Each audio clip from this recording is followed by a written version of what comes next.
didn't realize you'd be coming this soon. Tonight? Did you tell her? She's okay with it. I talked to her about it. I just didn't know it was happening this quick. You want to? Right now? I can ask him. I just don't know. Just a second.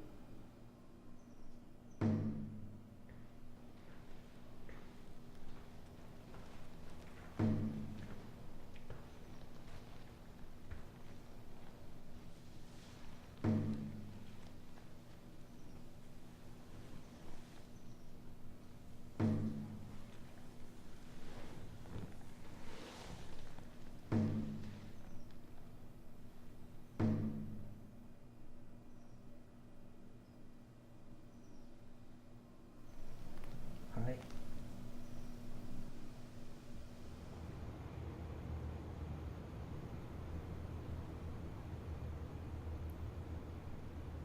This is usually the part where one says no. I wouldn't. Really? Yes. Is that a question? No.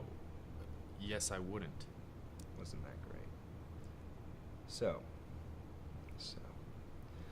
I'm gonna give you a situation. A guy walks into a bar. He says he's going to kill everyone in that bar by blowing them up, unless he has given one child for him to kill, as a political gesture or whatever. What would you do? Well, I would try to get out of the situation first. There isn't time. Well, I guess you'd have to give them the child, but wouldn't that set a precedent? We're not talking about hypothetical pragmatics here. We're talking about a one-time event. Something direct and immediate. Something tangible.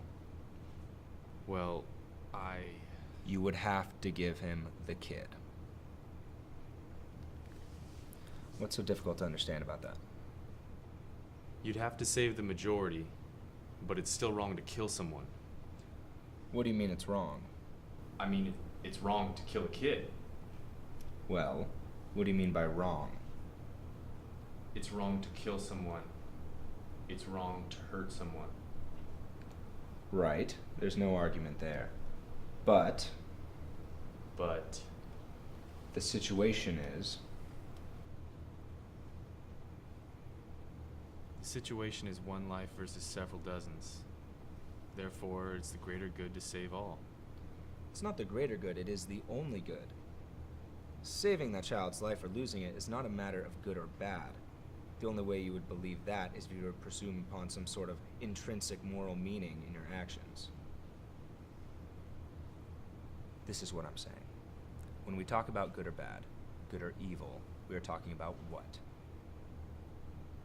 An outcome? Exactly. Now, if the greater good is the preferred outcome, then no other outcome can be good. It is not the greater good, it is the only good. Now, therefore, that means that any other outcome would be unpreferable at best and evil at worst. Saving that child's life and expense for others would be bad. It would be evil.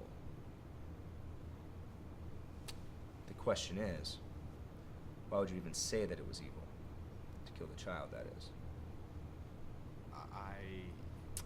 I will tell you why. Because we live in a culture with definitions. Definitions that were built on tradition.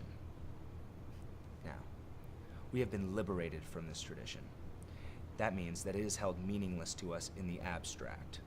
But we do have a Judeo-Christian slant in this country running straight through the Jews to the colonial culture of Europe to the party system that we use today. Now, this defines our semantics.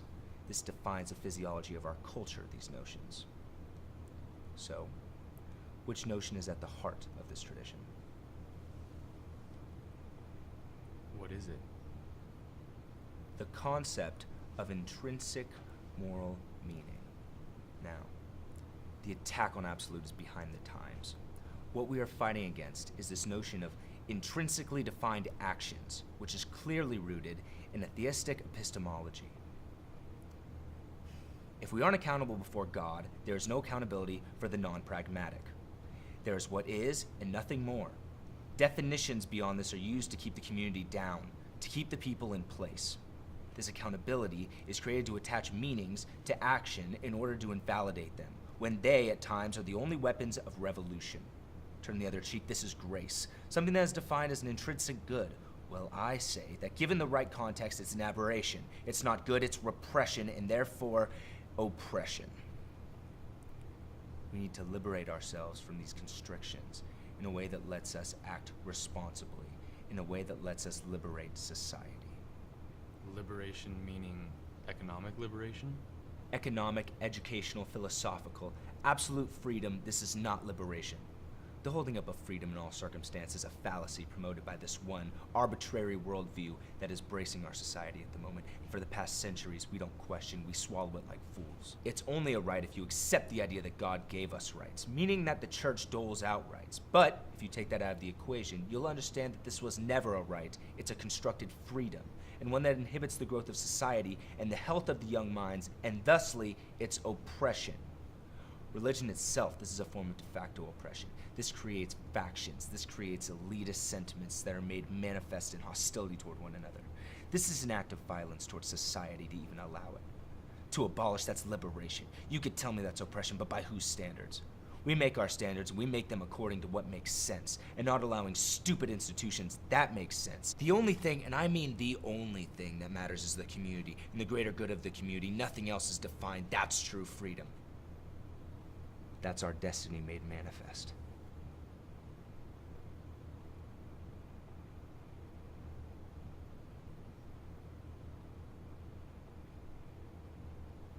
So if you're with us, this is what we are trying to change. And you know by now, there's not much we won't do until we are truly free. There won't be any oppression. There won't be any contamination. Just those being free who want to be free. The community. The community. That's what it's all about, isn't it? And the system that supports the community. That will be everything.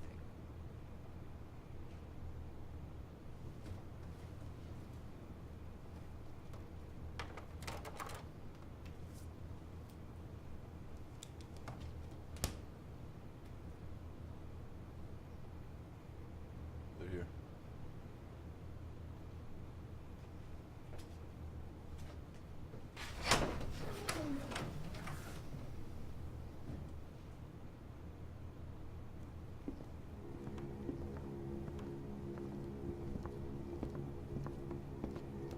On their knees.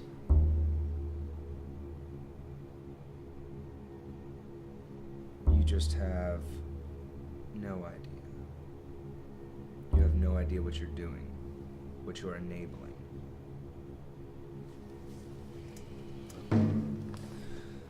These are the times that test men. You know what we must do to cut the strain. Am I right? You know where you came from. You know what begat you. That is the source that is drained and erodes as it flows. And you yourselves are contaminated in it. Listen, if you let us You go, are contaminating us in it. please let me speak. Speak. Words, words, words, words. That is the way of the future. That is the way it will be. Only communication, only understanding, only knowledge, only society, only the text that paints the image of what the world should be under one law of peace, law of safety, law of consequence. That and only that are what make us one. Merit matters.